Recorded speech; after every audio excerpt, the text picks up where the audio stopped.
Let me share with you an amazing idea on Parshas Pinchas. Moshe Rabbeinu is told the devastating news that he's not going to go into Eretz Yisrael. It's a crushing blow. The Pasuk says, "Vayom Hashem el Moshe alei el har ha'ivrim hazeh," go up the mountain, u're'ei es ha'oretz asher nosati livnei Yisrael, and see the land. But you can only see it because you're not going to go into Eretz Yisrael.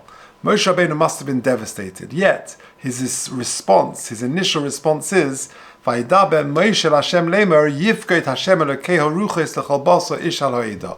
Who's going to look after Klal Yisrael? Who's going to be my successor? Says Rashi, "Lo'dia shvachim shel sadikim," to teach you the praise of sadikim. Sheksheniftarim min ha'olam, when they take leave of this world, manichin tzarkon, they put aside their own considerations, v'oiskin b'tzarchei tzibur, and they focus on the tzibur. Moshe Rabbeinu is devastated with his personal grief that he's not going to go into Eretz Yisrael, something he desperately longed for. And yet, he puts that aside and he focuses on Klal Yisrael. What's going to be with Klal Yisrael? Please HaKadosh Baruch Hu appoint somebody to lead them. They need a successor. Fine.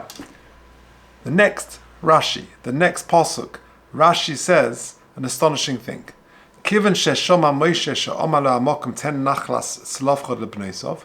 As soon as Moshe Rabbeinu heard previously the episode of the daughters of Slavchod wanting a portion in the land, and they succeeded, Higia shah she'et batzarchi. Moshe Rabbeinu thinks, maybe my time has come. She'yarshu bona es gudulasi. My sons will inherit my leadership.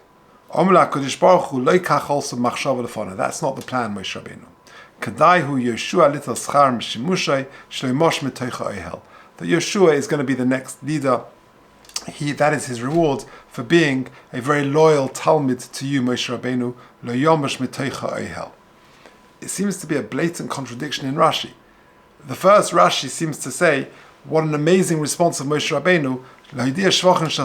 They put aside their own concerns and focus on the Klal Yisrael. And then in the next pasuk, Rashi seems to be telling us that Moshe Rabbeinu is acting in a way which smacks of nepotism.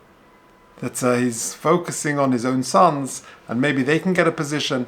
It just seems a very strange contrast of conduct of Moshe Rabbeinu. How do we address this? The Rabbeinu Hillel on the Sifri addresses it in the following way and says you've got to always focus on the initial response, the instinctive response. Since the instinctive response of Moshe Rabbeinu is what's going to be with Klal Yisrael, that tells you who the person really is. That's very indicative. Then later he says, what about my sons inheriting my position? Okay, that's one answer. But I once heard the most amazing answer. There's something in the legal world called a test case. That you bring a case, but you want to set a certain precedent, a legal precedent. That is exactly what Moshe Rabbeinu is doing over here. He knew the answer was no. He knew that his sons were not worthy of being successors and that Yeshua was the correct successor. But he wanted to put it on record, to establish a precedent that any leadership of the Jewish people has to come because you deserve it out of your own merit and not just because your father was in that position.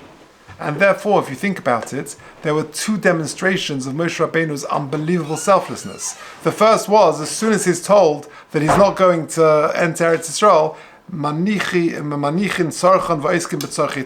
he puts aside his own consideration and he indeed focuses on Klal Yisrael. And then he does it again by saying, I want to put on record, to bring this test case, to establish a precedent that for all time, that leaders of Klal Yisrael have to earn it through their own merits and not just because their father was in that position. So it's another example of Moshe Rabbeinu's care for Klal Yisrael, and that answers our question.